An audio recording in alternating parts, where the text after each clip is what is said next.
Welcome to the Fake News Podcast, breaking down what's fake, what's not, and what's kind of in between. Hello, I'm Jennifer Bailey. Hello, I'm Jasmine Joyner. And I'm Tyler Martin.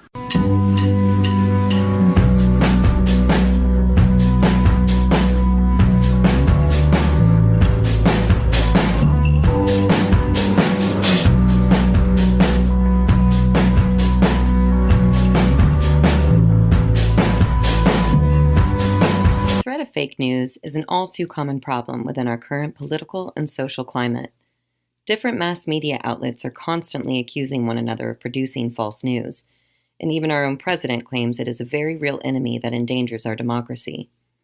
Although there are tools we can use in order to discern between news that is real or fake, such as fact-checking websites, there is one type of false news that often blurs these lines and has only gotten more popular over time. Satirical news, like media outlets such as The Onion and Reductress, are parodies of mainstream journalism and often provide a source of entertainment to us. And while this comedic commentary can bring a sense of relief to us during times of political strife, or even provide acute awareness to injustices all around the world, one fact remains. Satirical news is still false news. So why is satirical news so prevalent? How did it begin and how has it changed over time? Is satirical news helpful or dangerous to the public? And does it truly affect the political climate? We begin by taking a look at the history of satirical news.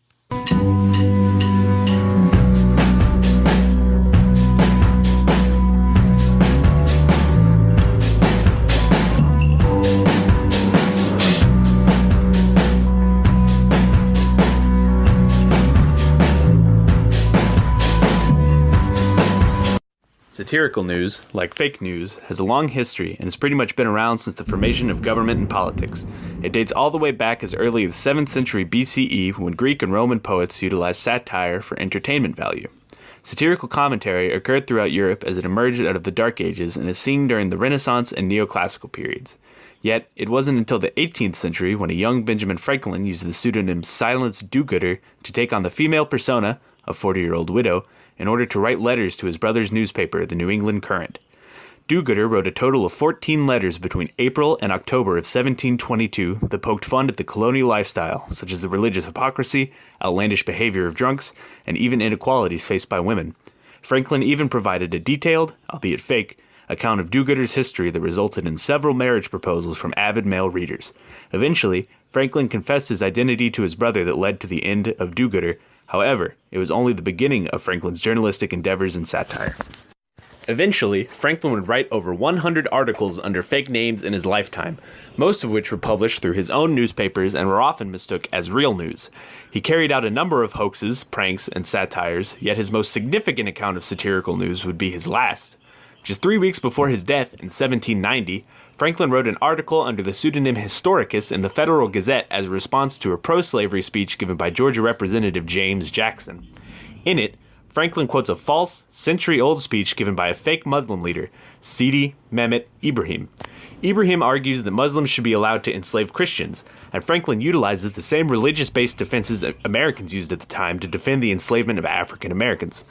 Franklin's clever use of satire highlighted these hypocritical American beliefs in the hopes that it would sway readers to end slavery.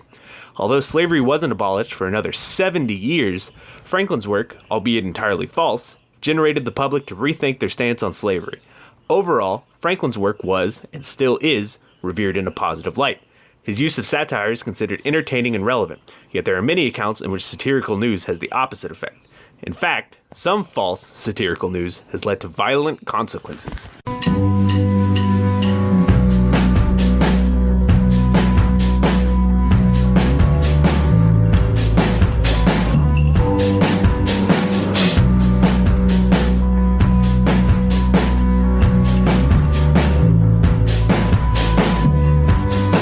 Cut to almost 225 years later to January 2015. From January 7 to January 9, Paris, France endured 3 days of terrorism, the first of which occurred at the headquarters of Charlie Hebdo. Charlie Hebdo is a French newspaper that has produced satirical news since 1970, with a prime focus on the ridicule of religious groups including Catholicism, Judaism, and Islam. The magazine and its staff had endured many troubles since its inception.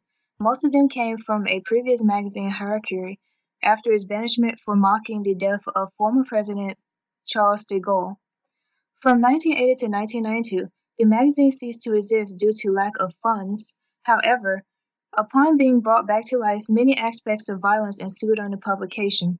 In 2006 and 2011, Charlie Hebdo released controversial images of the Prophet Muhammad, one of which resulted in the gas bombing of its headquarters as well as the compromisation of their website.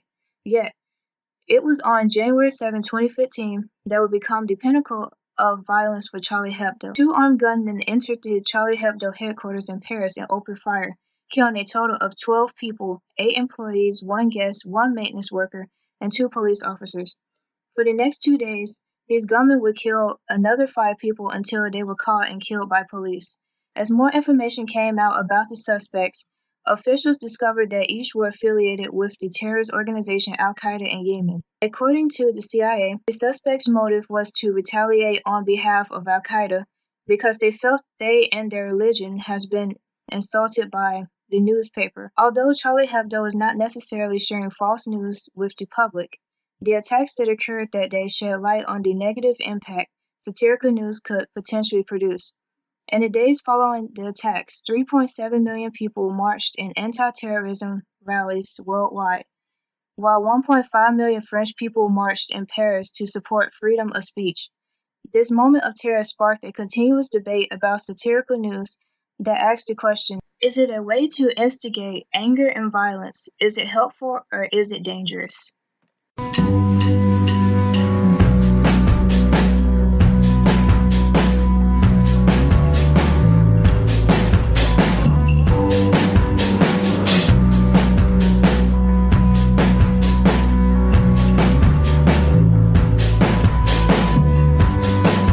It is clear that satirical news has held many roles throughout history, with both positive and negative impacts.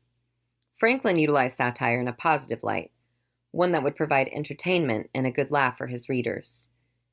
He also utilized it for a political agenda, to attempt to sway his readers to believe in the purpose he served.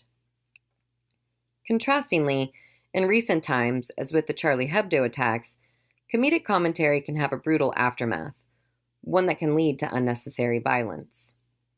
Although Charlie Hebdo is considered a satirical newspaper, one may wonder if it exceeds the limits of entertainment and breaches into dangerous territory. Could it be that Charlie Hebdo isn't really satirical news at all, but rather an outlet to outright mock and ridicule various religious and political organizations? Is there a distinct line between satirical news and downright ridicule, or are they one and the same? Ultimately, satirical news is defined as a technique employed by writers to expose and criticize foolishness and corruption of an individual or a society by using humor, irony, exaggeration, or ridicule. So while ridicule and mockery are elements of satire, we must understand its implications and consequences. We must decide for ourselves where we draw our theoretical lines regarding satirical news. The divide among readers of satirical news is obvious. Some claim satire is still freedom of speech that holds a relevant place in mass media production, while others demand reformation because of its ability to provoke discrimination and violence. Supporters argue that satirical news holds a mirror up to society and creates a sense of solidarity for readers. Those that oppose satire believe it has utilized free speech to discriminate minority groups when it should uplift them. In one sense, political satire is the opposite of fake news. Satirists rip away the pretenses of journalism to reveal what they believe to be true. Fake news uses the pretenses of journalism to spread what they know to be false. Despite their intentions, however, the effect is the same to those that oppose satirical news. It is just another cog in the machine of fake news that is threatening our democracy and, ultimately, turns the true free press into a joke. Whether you approve of or oppose satirical news, one question remains. Does it actually hold political power? A study conducted by David E. Brockman of the University of California, Berkeley, and Donald P. Green of Columbia University found that fake news of any kind has no real influence on readers and their political choices. Brockman and Green created 2 studies, one geared towards Democrats, the other to Republicans. They chose multiple candidates for legislative office and targeted randomly selected segments of their constituencies for a high volume of Facebook advertising. Voters randomly exposed to the ads were in some cases more likely to recall them, but no more likely to recognize or positively evaluate the candidates they depicted. From a theoretical standpoint, these findings suggest that even frequent exposure to advertising messages may be insufficient to impart new information or change attitudes. In simpler terms, Brockman and Green found that it's quite difficult to change people's minds. Political party preferences, religious beliefs, and personal views of the economy take primary roles in one's decision at the election polls, not a bogus or satirical news story. So, what do we do with all of this information? Well, it's simple. We continue our quest to remain well-informed citizens of the world and utilize this information to make the best decision we can when it comes to political and social issues. I'd like to give a special thank you to Jasmine Joyner, Tyler Martin, and myself for editing, researching, and contributing to this podcast. I'm Jennifer Bailey, and thanks for listening to the Fake News Podcast.